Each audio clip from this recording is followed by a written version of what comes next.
নমস্কাৰ DD art চেনেলৰ সকলোজন দৰ্শকলৈকে নমস্কাৰ জনাই আৰম্ভ কৰিবলৈ লৈছো উচ্চতৰ মাধ্যমিক দ্বিতীয় বৰ্ষৰ ভূগোল বিষয়ৰ পাঠদান। আজি আমি ভূগোল বিষয়ৰ তৃতীয় খণ্ডৰ পঞ্চমটি অধ্যায়ৰ বিষয়ে আলোচনা কৰিবলৈ লৈছো। ছাত্ৰ-ছাত্ৰীসকল, আজিৰ অধ্যায়টোৰ নাম হৈছে ভূমি সম্পদ আৰু কৃষি কাৰ্য। তোমালোক প্ৰত্যেকেই ভূমি সম্পদৰ বিষয়ে নিশ্চয় অৱগত। ভূমি সম্পদ একেবাৰে চমুতে আৰু বুজিব পৰাকৈ ক'বলৈ হ'লে আমাৰ পৃথিৱীৰ উপৰিভাগৰ মাটি অংশকেই বুজা যায়। আমাৰ পৃথিৱীৰ উপৰিভাগত মাটি আৰু পানী এনেদৰে দুটা ভাগ আছে আৰু মাটি ভাগক প্ৰধানকৈ মহাদেশ হিচাপে চিহ্নিত কৰা হৈছে আৰু পানী ভাগ মহাসাগৰ হিচাপে। এতিয়া এই মহাদেশৰ যি উপৰিভাগৰ বিভিন্ন ভূ-অৱয়ৱবোৰ যেনে পাহাৰ পৰ্বত, মালভূমি, সমভূমি ইত্যাদি এই সকলোবোৰেই হৈছে ভূমি সম্পদৰ অন্তৰ্গত। এতিয়া আমি প্ৰত্যেকেই জানো মানুহ বসবাসৰ বাবে, উদ্ভিদ জীয়াই থাকিবলৈ বা বিভিন্ন জীৱ-জন্তু বৰ্তি থাকিবলৈ ভূমি লাগিবই। ভূমি অবিহনে কোনো জীৱই এই পৃথিৱীত বৰ্তি থাকিব নোৱাৰে। এতিয়া মানুহে বসবাসৰ বাবে থকাৰ লগতে বিভিন্ন ধৰণৰ নিৰ্মাণ কাৰ্য যেনে ৰাস্তা-ঘাট বা বিদ্যালয় গৃহ বা মানুহৰ আৱাস গৃহ ইত্যাদি বিভিন্ন ধৰণৰ এই অৱয়ৱবোৰ বা মানুহৰ প্ৰয়োজনীয় এই সামগ্ৰীবোৰ নিৰ্মাণ কৰিবলৈ হ'লে মাটিৰ অতি দৰকাৰ। সেইকাৰণে আমি ভূমিক এক এৰাব নোৱাৰা বা মানুহৰ প্ৰয়োজনৰ এক অন্যতম সম্পদ হিচাপে বিবেচিত কৰিব পাৰোঁ। এতিয়া ভূমিৰ ব্যৱহাৰৰ ওপৰত ভিত্তি কৰি ইয়াক বিভিন্ন ভাগত ভাগ কৰা হৈছে। ভূমিৰ বিভিন্ন ব্যৱহাৰ আছে, তাৰ ওপৰত ভিত্তি কৰি এনেধৰণৰ ভাগ কৰা হৈছে আৰু ভাগবোৰৰ নাম কোৱাৰ লগে লগে তোমালোকে বুজি পাবা সেই ভূমিখিনি বা সেই মাটিখিনি কি কাৰণে ব্যৱহাৰ কৰা হৈছে। আৰু এইবোৰ যে বিভিন্ন ধৰণৰ তথ্য পাতি ৰাখিছে বা বিভিন্ন ধৰণে ভূমিৰ ভাগ বতৰাবোৰ কৰা হৈছে, এই কামবোৰ ভাৰতৰ জৰীপ বিভাগে সম্পাদন কৰে। ছাৰ্ভে অৱ ইণ্ডিয়া, এই ছাৰ্ভে অৱ ইণ্ডিয়াই এনেধৰণৰ কামবোৰ সম্পাদন কৰে। এতিয়া মাটিৰ ভাগ বা ভূমিৰ ভাগবোৰ যদি আমি চাওঁ, এই ব্যৱহাৰৰ ওপৰত ভিত্তি কৰি কৰা ভাগবোৰ এনেধৰণৰ। প্ৰথমে পোৱা যায় অৰণ্যাবৃত ভূমি। নামটোৰ লগে লগেই বুজিব পৰা গৈছে যিবোৰ ভূমি অৰণ্যৰে আবৃত হৈ থাকে বা হাবি জংঘলেৰে আবৃত হৈ থাকে সেই ভূমিয়ে হৈছে অৰণ্যাবৃত ভূমি। এইবোৰ সংৰক্ষণ কৰি থোৱা থাকে। আৰু কিয় আমি অৰণ্য সংৰক্ষণ কৰিব লাগে এই সম্পৰ্কে আগৰ অধ্যায়সমূহত আমি কৈ আহিছোঁ। দ্বিতীয়টো ভাগ হৈছে কৃষি ভিন্ন ব্যৱহাৰ ক্ষেত্ৰ। কৃষি ভিন্ন land put to non agricultural uses. আমি জানো ভূমিত কৃষি কৰ্ম কৰা হয় আৰু এই কৃষি কৰ্মৰ বাহিৰেও অন্যান্য বহুতো কৰ্ম ভূমিত কৰা হয়, যেনে নলা নৰ্দমা নিৰ্মাণ, গৃহ নিৰ্মাণ, বিদ্যালয় গৃহ, উদ্যোগ স্থাপন, বাণিজ্য ক্ষেত্ৰ ইত্যাদি বিভিন্ন কাম কাজ ভূমিত কৰা হয়। এই কৃষিৰ বাহিৰে যিসমূহ কাৰ্য সম্পাদন কৰা হয় এই সকলোবোৰকে একেলগে লগ লগাই কৃষি ভিন্ন ব্যৱহাৰ ক্ষেত্ৰৰূপে নামাকৰণ কৰা হৈছে। তৃতীয়তে আহিলে অকৃষিযোগ্য পতিত ভূমি। ভূমিৰ যি অংশ অকৃষিযোগ্য, কৃষি কৰিবৰ বাবে উপযোগী নহয়, যেনে মৰুভূমি অঞ্চলৰ বালিচৰবিলাক বা যিসমূহ অসাৰুৱা ভূমি, শিলাময় অঞ্চল, এইসমূহ কৃষি কৰিব পৰা নাযায়, এইসমূহক অকৃষিযোগ্য পতিত ভূমি বুলি কোৱা হয়। চতুৰ্থ ভাগটো হৈছে স্থায়ী ঘাঁহনি আৰু চৰণীয়া ক্ষেত্ৰ। পৃথিৱীৰ এনে কিছুমান অঞ্চল আছে যিবোৰ বহু বেছি পৰিমাণৰ ঘাঁহনি অঞ্চল দেখা যায় আৰু সেইবোৰত তৃণভোজী জীৱ-জন্তুবোৰৰ চৰণীয়া ক্ষেত্ৰৰূপে পৰিচিত। পঞ্চম, বৃক্ষৰোপণ ক্ষেত্ৰ। বিভিন্ন ধৰণৰ বাগিচা কৃষিসমূহ যেনে চাহ, কফি ইত্যাদিৰ লগতে অন্যান্য আৰু বহুতো বাগিচা কৃষি আছে বা গছপুলি ৰোপণ কৰি বিভিন্ন ধৰণৰ কৃষি কৰ্ম কৰা হয়, সেইসমূহ হৈছে বৃক্ষৰোপণ ক্ষেত্ৰ। ষষ্ঠ, অকৃষিযোগ্য পতিত ভূমি। এই মাটিখিনি হৈছে 5 বা ততোধিক সময়ৰ কাৰণে এইবোৰ চন পেলাই থোৱা হয় বা সাৰুৱা গুণটো উভতি আহিবৰ বাবে এনেই পেলাই থোৱা হয়। এনেধৰণৰ মাটিখিনিকে কৃষিযোগ্য পতিত ভূমি বুলি কোৱা হয়। সাময়িক পতিত ভূমি। এই ভূমিভাগ হৈছে কৃষিৰ বাবে উপযোগী কিন্তু সাময়িকভাৱে বা অতি কম সময়ৰ বাবে এই ভূমি এনেই পেলাই থোৱা থাকে। তাৰপিছত আহিলে সাময়িক পতন ভিন্ন পতিত ভূমি। এটা সম্পূৰ্ণ কৃষি বৰ্ষতকৈ অধিক বা 5 বছৰতকৈ কম এনেধৰণে অবিবাহিতকৈ পৰি থকা মাটিখিনি এই ভাগত পৰে। তাৰ পাছত আহিলে নিগুটি কৃষিভূমি, নেট এৰিয়া জোন। এতিয়া ভূমিৰ আমি বিভিন্ন ধৰণৰ ব্যৱহাৰ পালো। এই ব্যৱহাৰবোৰৰ ভিতৰত কৃষিৰ ব্যৱহাৰ অন্যতম। এতিয়া বিভিন্ন ধৰণৰ ব্যৱহাৰবোৰ বাদ দি যিখিনি মাটি কেৱল কৃষিৰ বাবে পোৱা যায় সেই মাটিখিনিকে নিগুটি কৃষিভূমি হিচাপে পৰিগণিত কৰা হয়। এইবাৰ চাওঁ ভাৰতত ভূমি ব্যৱহাৰৰ পৰিৱৰ্তন সম্পৰ্কে। সমাজ পৰিৱৰ্তনশীল, সংস্কৃতি পৰিৱৰ্তনশীল, একেদৰে পৰিৱেশো পৰিৱৰ্তনশীল।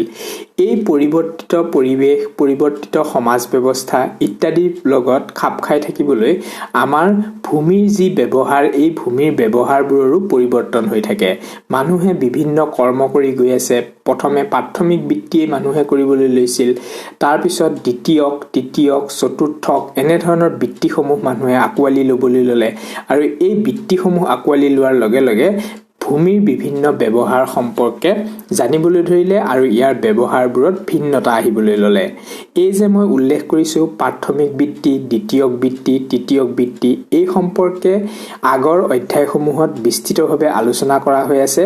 তোমালোকে এই চেনেলৰ প্লেলিষ্টত গ'লে সেইসমূহ ভিডিঅ' চাই ল'ব পাৰিবা, তেতিয়া ভালকৈ বুজি পাবা।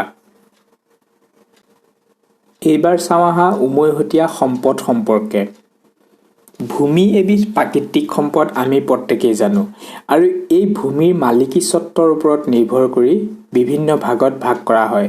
ব্যক্তিগত বা গাইগুটীয়া ভূমি আছে যিসমূহ ব্যক্তিগতভাৱে ব্যৱহাৰ কৰা হয়, কিছুমান ৰাজহুৱা খণ্ডৰ ভূমি আছে আৰু কিছুমান কোনো গোট বা কোনো এখন নিৰ্দিষ্ট সমাজৰ ভূমি আছে, যেনে আত্মসহায়ক গোট বা সমবায় ভিত্তিক এনেকুৱা বিভিন্ন কৃষি কাৰ্য সম্পাদন কৰিবৰ বাবে তেওঁলোকে এই ভূমি ব্যৱহাৰ কৰে।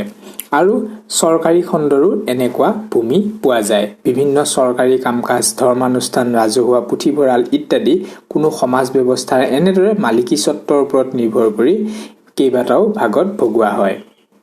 ভাৰতৰ কৃষিভূমিৰ ব্যৱহাৰ সম্পৰ্কে ইতিমধ্যে আলোচনা কৰা হৈছে। দ্বিতীয়ক, তৃতীয়ক বৃত্তি বা প্ৰাথমিক বৃত্তিৰ লগত জড়িত লোকসকলে কেনেধৰণে ব্যৱহাৰ কৰে এই সম্পৰ্কে ইয়াত এখন তালিকা দিয়া হৈ আছে আৰু তালিকাত তথ্যসহ দেখুওৱা হৈছে। তালিকাখন এবাৰ ওপৰে ওপৰে চাই ল'বা। এতিয়া চোৱা ভাৰতৰ কৃষি ঋতু সম্পৰ্কে।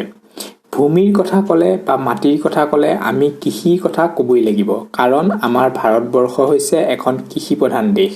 ঠিক একেদৰে আমাৰ অসমো এখন কৃষিপ্ৰধান ৰাজ্য। বাৰু যিয়েই হওক, আমি ইয়াত কেৱল ভাৰতবৰ্ষৰ বিষয়ে আলোচনা কৰিবলৈ লৈছোঁ। এতিয়া ভাৰতবৰ্ষৰ কৃষি ঋতু বুলি ক'বলৈ গ'লে আমি প্ৰধানকৈ 3টা ঋতু পাওঁ। এটা হৈছে খাৰিফ ঋতু, আনটো হৈছে ৰবি ঋতু আৰু এটা হৈছে জায়দ ঋতু। এই যে বিভিন্ন ঋতুসমূহ পোৱা গৈছে, এইসমূহক এনেদৰে ভাগ কৰা হৈছে যিসমূহ কৃষি জুন জুলাই মাহত আৰম্ভ হৈ ছেপ্টেম্বৰ মাহলৈকে থাকে বা ছেপ্টেম্বৰত এই কৃষি চপোৱা হয়, এইবোৰক খাৰিফ বুলি কোৱা হয়। আৰু অক্টোবৰ নৱেম্বৰ মাহত যি কৃষি আৰম্ভ কৰি একেবাৰে ফেব্ৰুৱাৰী মাৰ্চ ইত্যাদিত চপোৱা হয়, এইবোৰক ৰবি ঋতু বুলি কোৱা হয়। আৰু এপ্ৰিল, মে আৰু জুনত যি কৃষি কৰ্ম আৰম্ভ হয় তাক জায়দ বুলি কোৱা হয়। তোমালোকে এইটো কথা মনত ৰাখিবা, ৰবি ঋতু হৈছে আটাইতকৈ ডাঙৰ ঋতু আৰু জায়দটো হৈছে একেবাৰে কম ঋতু। এতিয়া ইয়াতে কিছুমান শস্যৰ উদাহৰণ দিয়া হৈ আছে। খাৰিফ ঋতু বুলি ক'লে কি কি শস্য পৰিব, ৰবিত কি কি পৰিব, জায়দত কি কি পৰিব, এইখিনি এই তালিকাখন চালেই বুজিব পাৰিবা। কৃষিকৰ্মৰ পদ্ধতিৰ ওপৰত নিৰ্ভৰ কৰি কৃষিকাৰ্যক ভাৰতবৰ্ষত কেইবাটাও প্ৰকাৰত ভাগ কৰা হয়। কিছুমান কৃষিত জলসিঞ্চন কৰা হয় আৰু সেইবোৰক জলসিঞ্চন কৃষি বোলে, আৰু কিছুমান শুষ্ক হিচাপে কৰা হয়, শুকান হিচাপে, তাত কোনো জলসিঞ্চনৰ ব্যৱস্থা নাথাকে। কিছুমানত ৰাসায়নিক সাৰ ব্যৱহাৰ কৰা হয়, উন্নত প্ৰযুক্তিবিদ্যাৰ ব্যৱহাৰ কৰা হয়, কিন্তু কিছুমান পৰম্পৰাগতভাৱেই কৰা হয়। আমি যদি চাওঁ তেতিয়াহ'লে দেখিবলৈ পাম যে বেছিভাগ শস্যই বা ভাৰতবৰ্ষৰ প্ৰায় বেছিকেইখন ৰাজ্যতে পৰম্পৰাগতভাৱেই কৃষিকাৰ্য সম্পাদন কৰা হয় আৰু এই কৃষিকাৰ্য পোনপটীয়াকৈ বতৰৰ ওপৰত নিৰ্ভৰ কৰে। মৌচুমী জলবায়ুৰ ওপৰতে নিৰ্ভৰ কৰি এনে কৃষি উৎপাদনবোৰ হয়। আৰু এই কৃষিৰ উৎপাদিত শস্যৰ ওপৰত নিৰ্ভৰ কৰিও কৃষিৰ যিবোৰ উৎপাদিত শস্য এইবোৰক বিভিন্ন ভাগত ভগোৱা হয়। খাদ্য বা অন্ন শস্য হিচাপে ধান, ঘেঁহু ইত্যাদিক ধৰা হয়। ইয়াতে ধুনীয়াকৈ দিয়া হৈ আছে উৎপাদন কিমান কৰা হৈছে আৰু কোনবোৰ অঞ্চলত কৰা হৈছে, এইসমূহ পঢ়ি গ'লেই বুজিব পৰা যাব। ইয়াত কোনো জটিলতা নাথাকে। জোৱাৰ, বজ্ৰা, মাকৈ এই সকলোবিলাকেই হৈছে খাদ্য শস্য। একেদৰে মাহজাতীয় শস্য বা তৈলবীজ এইবোৰৰ কৃষিও ভাৰতবৰ্ষত কৰা হয়। খাদ্য শস্যৰ লগে লগে আঁহজাতীয় শস্যৰ কৃষি কৰা হয়। কপাহৰ কৃষি, যি কপাহী উৎপাদনৰ পৰা কপাহী কাপোৰ বা এনেধৰণৰ সামগ্ৰী উৎপাদন কৰা হয়। মৰাপাট উৎপাদন কৰা হয় ভাৰতবৰ্ষত। লগতে অন্যান্য শস্যবোৰৰ ভিতৰত পৰে কুঁহিয়াৰ, চাহ, কফি ইত্যাদি অতি প্ৰয়োজনীয় শস্য, যিবোৰ ভাৰতবৰ্ষত বহুল পৰিমাণে উৎপাদন কৰা হয়। এতিয়া ভাৰতবৰ্ষৰ কৃষি ব্যৱস্থা বুলি ক'লেই আমাৰ মনলৈ আহে ভাৰতৰ কৃষিৰ বিভিন্ন ধৰণৰ সমস্যাৱলীৰ কথা, আৰু এই সমস্যাৱলী সম্পৰ্কে এই অধ্যায়তো বিস্তৃতভাৱে দিয়া হৈ আছে। আৰু এইখিনি কথা আমি খুব ভালকৈ জনাটো দৰকাৰ, কিয়নো প্ৰতিটো পৰীক্ষাতেই কৃষিৰ সমস্যাৱলী সম্পৰ্কে বহু প্ৰশ্ন আহে আৰু এটা লং কুৱেশ্যন কৃষিৰ খণ্ডৰ পৰা অহা দেখাই যায়। গতিকে কৃষিৰ সমস্যাৱলী সম্পৰ্কে যদি তোমালোকে ভালকৈ মনত ৰাখা, তেতিয়াহ'লে অতি কমেও 5 নম্বৰ পৰীক্ষাত পাবলৈ সক্ষম হ'বা। এতিয়া সহজে মনত ৰাখিবলৈ মই একেবাৰে চমুকৈ কথাখিনি কৈছোঁ শুনা। ভাৰতৰ কৃষিখণ্ডৰ সমস্যাৱলী বুলি ক'লে আমি আমাৰ অসমৰ কৃষিখণ্ডৰ সমস্যাৱলীৰ কথাখিনি যদি মনলৈ আনো, তেতিয়াহ'লে তোমালোকে ভাৰতৰ কৃষিখণ্ডৰ গোটেই সমস্যাৱলীখিনি বুজিব পাৰিবা। আমি সকলোৱে জানো আমাৰ ওচৰে পাজৰে বাস কৰা মানুহবোৰ বা অসমৰ গ্ৰাম্যাঞ্চলত বাস কৰা মানুহবোৰে কৃষিখণ্ডৰ ওপৰতে নিৰ্ভৰশীল, আৰু এই গ্ৰাম্যাঞ্চলৰ মানুহবোৰে কেনেধৰণৰ সমস্যাৰ সন্মুখীন হৈছে, এই সমস্যাসমূহকে যদি আমি লিখি দিওঁ, তেতিয়াহ'লে সেয়াই হ'ব ভাৰতৰ কৃষিখণ্ডৰ সমস্যাৱলী।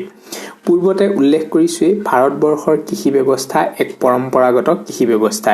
ইয়াত বৰ বেছি উন্নত মানৰ প্ৰযুক্তিবিদ্যা ব্যৱহাৰ কৰা নহয়। মাটি চহ কৰিবলৈ গৰু, ম'হ বা এনেধৰণৰ জীৱ-জন্তুই ব্যৱহাৰ কৰা হয়। ট্ৰেক্টৰ, পাৱাৰ টিলাৰ ইত্যাদি খুব কম পৰিমাণেহে ব্যৱহাৰ কৰা হয়। লগতে ৰাসায়নিক সাৰ বা উন্নত জাতৰ বীজ ইত্যাদি সাধাৰণতে ব্যৱহাৰ কৰা নহয়। খুব কম পৰিমাণেহে ব্যৱহাৰ কৰা হয়। পৰম্পৰাগতভাৱে চলি অহা যিবোৰ কৃষি, এইবোৰেই কৰা হয়। আৰু বছৰত মাত্ৰ এটা শস্যৰ খেতি কৰা হয়, তাৰ বাবে উৎপাদন কম হয়। লগতে জলসিঞ্চনৰ ব্যৱস্থা সাধাৰণতে নাৰাখে, কেৱল মৌচুমী জলবায়ুৰ ওপৰত নিৰ্ভৰশীল হয়। বৰষুণ যদি ভাল হয় বা উচিত সময়ত যদি বৰষুণ হয়, সেই বছৰটোত ভালকৈ শস্য উৎপাদন হয়, আৰু উচিত সময়ত যদি বৰষুণ নহয়, তেনেহ'লে শস্যৰ উৎপাদন সেই বছৰটোত বেয়া হয়। এনেধৰণৰ সমস্যাৱলী ভাৰতবৰ্ষত দেখা যায়। ইয়াতে পইণ্ট হিচাপত দিয়া হৈ আছে, আৰু পৰীক্ষাত আহিলেও তোমালোকে এনেকৈ পইণ্ট হিচাপত লিখিবা, তেতিয়া নম্বৰ বেছি পাবলৈ সক্ষম হ'বা। প্ৰথমটো দিছে চোৱা, অনিয়মিত মৌচুমী নিৰ্ভৰশীলতা, যিটো বৰ্তমান উল্লেখ কৰিছোঁ। নিম্ন হাৰৰ উৎপাদন একেবাৰেই কম হয়, কাৰণ পৰম্পৰাগত বীজবোৰ ব্যৱহাৰ কৰা হয়, পৰম্পৰাগত পদ্ধতি ব্যৱহাৰ কৰা হয়। গতিকে এজন বা দুজন কৃষকে বহু বেছি পৰিমাণৰ উৎপাদন কৰিব নোৱাৰে। বিত্তীয় যুক্ত, ফাইনেন্সিয়েল চাউণ্ডনেছ, আমাৰ কৃষকসকল সাধাৰণতে দুখীয়া হয়, আৰু তেওঁলোকে বৰ বেছি মূলধন বা টকা পইচা খৰচ কৰি উন্নত প্ৰযুক্তিবিদ্যা কৃষিত ব্যৱহাৰ কৰিব নোৱাৰে। লগতে কৃষকসকল ঋণগ্ৰস্ত হয়। তেওঁলোকে মহাজন বা এনেকুৱা বহুতো মানুহৰ পৰা টকা ধাৰলৈ লৈহে কৃষি কৰ্ম কৰিবলগীয়া হয়। গতিকে উৎপাদন হোৱাৰ লগে লগেই সেইবোৰ বিক্ৰী কৰিবলগীয়া হয়। তাৰ বাবে তেওঁলোকে উচিত মূল্য লাভ কৰিবলৈকো সক্ষম নহয়। লগতে আছে ভূমি সংস্কাৰহীনতা, অৰ্থাৎ যিসকল ডাঙৰ ডাঙৰ মানুহ, মহলদাৰী, ৰায়তৱাৰী বা জমিদাৰী, এইসকলৰ ভূমি বহুত বেছি আছে, কিন্তু তেওঁলোকৰ কৃষি কৰ্ম কৰা মানুহৰ অভাৱ। গতিকে আমাৰ যিসকলে সঁচা অৰ্থত কৃষক, সেইসকলে বেলেগৰ মাটিতহে কৃষি কৰ্ম কৰিবলগীয়া হয়। লগতে আছে শস্য ক্ষেত্ৰ বা কৃষিভূমিৰ বিখণ্ডন, অৰ্থাৎ একেবাৰে সৰু সৰুকৈ বহু ঠাইত মাটি থকাৰ ফলত একেলগে কৃষি কৰ্মখিনি কৰিব নোৱাৰা হয়, আৰু তাৰ বাবে কৃষি কৰ্ম কৰিবলৈ যাওঁতে খৰচৰ পৰিমাণ বাঢ়ি যায়, আৰু উন্নত প্ৰযুক্তিবিদ্যা ব্যৱহাৰ কৰাত অসুবিধা হয়। লগতে আছে বাণিজ্যিকীকৰণৰ অভাৱ। ইমানসমূহ সমস্যাৰ মাজেদি যিখিনি কৃষি কৰ্ম বা কৃষি শস্য উৎপাদন হয়, এই উৎপাদিত শস্যবোৰো বাণিজ্যিকীকৰণৰ অভাৱৰ বাবে উচিত মূল্য কৃষকে লাভ কৰিব নোৱাৰে। এইসমূহেই হৈছে ভাৰতৰ লগতে অসমৰ কৃষি ব্যৱস্থাৰ অতি প্ৰয়োজনীয় সমস্যা। এই সমস্যাসমূহৰ পৰা হাত সাৰিব পাৰিলেহে বা এই সমস্যাসমূহ নাইকিয়া কৰিব পাৰিলেহে অসমৰ কৃষিৰ লগতে ভাৰতবৰ্ষৰ কৃষি উন্নত হৈ পৰিব আৰু এই কৃষিৰ যি উৎপাদন এই উৎপাদনো বৃদ্ধি পাব। এইসমূহেই আছিলে এই অধ্যায়টোৰ মূল কথা আৰু এইখিনি একেবাৰে সহজ কথা, এইখিনি মনত ৰাখিবলৈকো সহজ আৰু আমি সদায় দেখি শুনি অহা কথা। গতিকে এনে ধৰণৰ প্ৰশ্ন আহিলে পৰীক্ষাত নিশ্চয় তোমালোকে লিখিব পাৰিবা আৰু ইয়াত যিসমূহ প্ৰশ্নাৱলী দিয়া হৈ আছে ইয়াৰ পিছৰ ভিডিঅ'টোত মই এই গোটেই প্ৰশ্নসমূহৰ উত্তৰ দিবলৈ চেষ্টা কৰিম। তোমালোকে যদি ভিডিঅ'টো চাই ভাল পাইছা তেনেহলে লাইক কৰিবা, কমেন্ট কৰিবা আৰু লগৰ বন্ধু-বান্ধৱীৰ লগত শ্বেয়াৰ কৰিবা। যিসকল ছাত্ৰ-ছাত্ৰীয়ে আমাৰ চেনেল ডিডি আৰ্ট নতুনকৈ চাবলৈ লৈছা সেইসকল ছাত্ৰ-ছাত্ৰীয়ে চেনেলটো ছাবস্ক্ৰাইব কৰি ল'বা। তেতিয়াহে আমি আপলোড কৰা ভিডিঅ'সমূহ তোমালোকে সময়মতে পাই থাকিবা। আজিৰ ভিডিঅ'টো ইমানতে সামৰিছো। ধন্যবাদ।